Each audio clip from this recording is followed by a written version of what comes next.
Morning students, welcome you all in your EVS class. I hope all of you are good. Student, today we will continue the same chapter number 8, houses, then and now.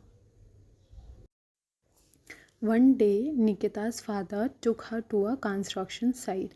एक दिन निकिता के जो पापा हैं वो उसको अपने साथ ले गए कहाँ पे, कंस्ट्रक्शन साइट पे। कंस्ट्रक्शन साइट मतलब ऐसी कोई जगह जहाँ पे कुछ कंस्ट्रक्ट हो रहा हो, कुछ बन रहा हो, जैसे बिल्डिंग, हॉस्पिटल, कोई भी मटेरियल यूज़ करके कंस्ट्रक्शन किया जा रहा हो। देखो आपकी बुक में यहाँ पे पिक्चर दिया हुआ है। कंस्ट्रक्शन साइट मतलब कोई भी ऐसी जगह जहाँ पे कुछ कंस्ट्रक्ट किया जा रहा हो, कुछ बनाया जा रहा हो। He explained to her how a पक्का हाउस इज़ कंस्ट्रक्टेड। और वो उसको वहाँ कंस्ट्रक्शन साइट पे ले जाके क्या बता रहे थे कि कैसे एक पक्का हाउस बनाते हैं, कंस्ट्रक्ट करते हैं मतलब बनाते हैं। He told her that the walls are made up of bricks and plastered with a mixture of cement and water. He told her that उन्होंने निकिता को बताया कि जो वॉल होते हैं, जो दीवारें होती हैं पक्का हाउस की, वो उसको किससे बनाई जाती है?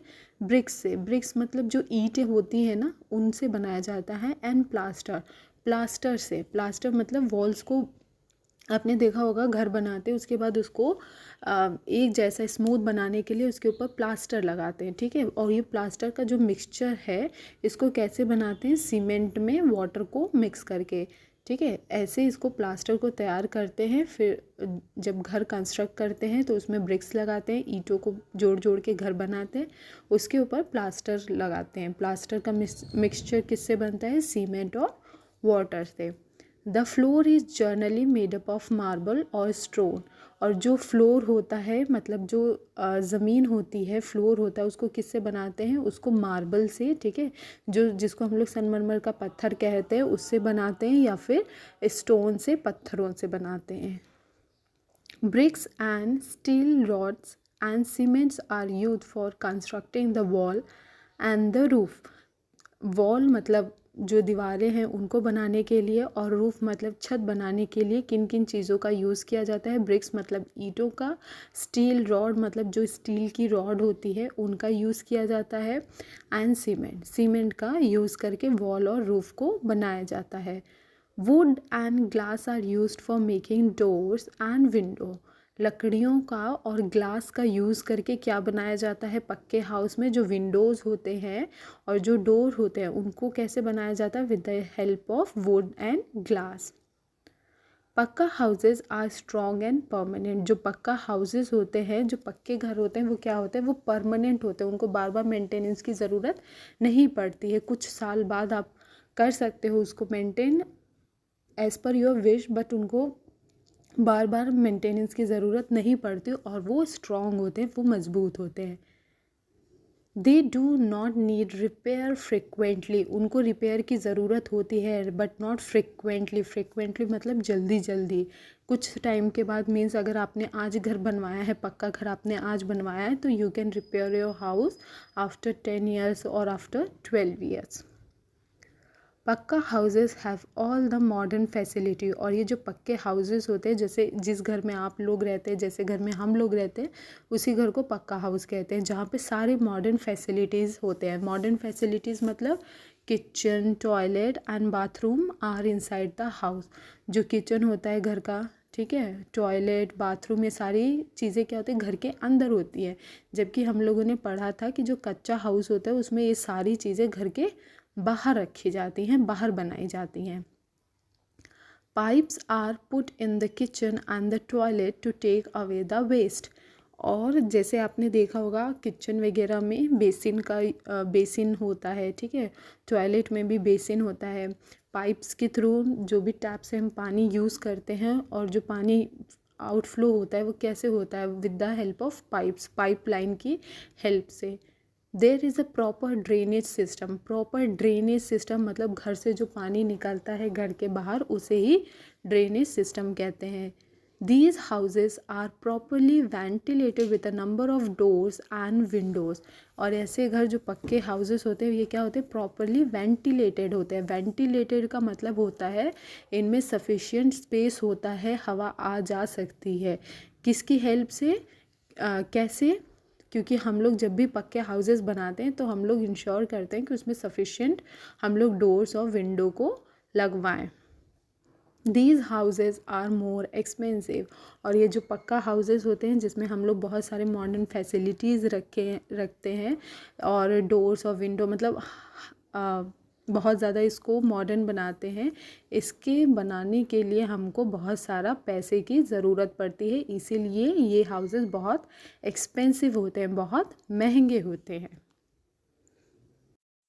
Students see this picture, what is this is construction site. मैंने अभी बताया कि कंस्ट्रक्शन साइट क्या होता है, ऐसी कोई साइट, ऐसी कोई जगह जहाँ पे कुछ कंस्ट्रक्ट हो रहा हो। कंस्ट्रक्ट मतलब बन रहा हो, जैसे बिल्डिंग बन रही हो, कोई स्कूल बन रहा हो, कुछ भी जो बन रहा है जिसमें हम लोग मटेरियल्स का यूज़ करते हैं, जैसे ब्रिक्स का, स्टोन्स का, वुड का। तो ये क्या है, ये सारे क्या है, कंस्ट्रक्शन साइट है। ऐसी साइट जहाँ पे कुछ कंस्ट्रक्ट हो रहा हो, कुछ बन रहा हो, उसे ही कंस्ट्रक्शन साइट कहते हैं। और निकिता के फादर निकिता को कहाँ ले गए थे, कंस्ट्रक्शन साइट पे, दिखाने कि जो पक्का हाउसेस होते हैं वो कैसे बनते हैं। Student see this picture, this is a modern type of house. ठीक है, मॉडर्न हाउस है, पक्का हाउस है। ठीक है, यहाँ पे आप देखो, आपको हर लग्जरी मिलेगी। आपके जो पक्का हाउसेस होते हैं स्पेशली मॉडर्न टाइम्स में, तो हम लोग कैसे घर बनवाना पसंद करते हैं, घर के अंदर ही वॉशरूम हो, किचन हो, ड्राइंग रूम हो, सब कुछ घर के अंदर ही हो। तो आप ये पिक्चर देखो, इसमें आपको हर फैसिलिटी देखने को मिलेगी, घर भी बहुत सुंदर सा दिख रहा है। तो ये कैसा घर है, ये बहुत एक्सपेंसिव घर है। ठीक है, और ये कैसा है, ये पक्का हाउस है, ये परमानेंट हाउस है और स्ट्रॉन्ग हाउस है। Nowadays there is a shortage of land in the city। आजकल का क्या टाइम है, आजकल का टाइम ऐसा है, नाउअडेज का मतलब आजकल का जो समय है वो कैसा है कि ज़मीन की बहुत कमी है। ठीक है, शहरों में ज़मीनों की बहुत कमी है। The shortage of space has led the constructions of multi storey building. जगह कम है लेकिन लोगों को रहना तो है ही, घर तो उनको चाहिए। तो क्या करते हैं आजकल के लोग, मल्टी स्टोरी बिल्डिंग बनाते हैं। मल्टी स्टोरी बिल्डिंग मतलब ऐसी बिल्डिंग जो मल्टी स्टोरी, एक के ऊपर एक के ऊपर एक के ऊपर ऐसे करके बहुत सारे फ्लोर्स हों। ठीक है, यहाँ पे देखो आपकी बुक में दिया हुआ है multi storey building. Multi storey building मतलब ऐसी बिल्डिंग जो एक के ऊपर हो। ठीक है, क्योंकि और ऐसी बिल्डिंग बनाते क्यों है, क्योंकि स्पेस की अब कमी है, जगह की कमी है, बट लोगों को घर तो चाहिए ही रहने के लिए। Student see this picture, this is multi storey building. अब यहाँ पे आप देखो मल्टी स्टोरी बिल्डिंग, इसमें कितने सारे फ्लोर्स हैं। ठीक है, एक के ऊपर है, एक के ऊपर है, एक के ऊपर है, इसको ही बोलते हैं मल्टी स्टोरी बिल्डिंग, जिसमें बहुत सारे स्टोरीज होते हैं या फ्लोर होते हैं, उनको ही बोलते हैं multi storey buildings. These buildings are very tall and have many floors। ये जो मल्टी स्टोरी बिल्डिंग्स होते हैं, ये क्या होते हैं, ये बहुत लंबे होते हैं। अभी मैंने आपको दिखाया है कि जो मल्टी स्टोरी बिल्डिंग्स होते हैं कितने लंबे लंबे होते हैं। ठीक है, एंड हैव मैनी फ्लोर, और इनके अंदर ये जो मल्टी स्टोरी बिल्डिंग्स होती हैं इनके अंदर बहुत सारे फ्लोर्स होते हैं। Each floors has many houses, और हर फ्लोर पे बहुत सारे हाउसेस होते हैं। Each houses is called a flat और एन अपार्टमेंट, और जो एक फ्लोर पे अलग अलग घर होते हैं उनको क्या बोलते हैं, फ्लैट या अपार्टमेंट बोलते हैं। अब जैसे घर, आप मल्टी सिटीज़ में जाओगे, जैसे आप लखनऊ गए, आप दिल्ली गए, आप मुंबई गए, तो आपको ऐसी बिल्डिंग्स ईजिली देखने को मिल जाते हैं। तो वहाँ पे लोग क्या करते हैं, वहाँ पे लोग ज़मीन खरीद के घर नहीं बनवाते, वहाँ पे लोग फ्लैट खरीदते हैं या अपार्टमेंट खरीदते हैं। ठीक है, अपार्टमेंट और फ्लैट का क्या मतलब होता है कि एक फ्लोर, जो ये मल्टी स्टोरी बिल्डिंग है, इसमें कोई भी एक फ्लोर पे बहुत सारे घर हैं, और वो जो सिंगल घर है उसको ही बोलते हैं फ्लैट या apartment. Okay students, we are done for today. In case you have any doubt or query related to the topic which we have studied today, you can ask me.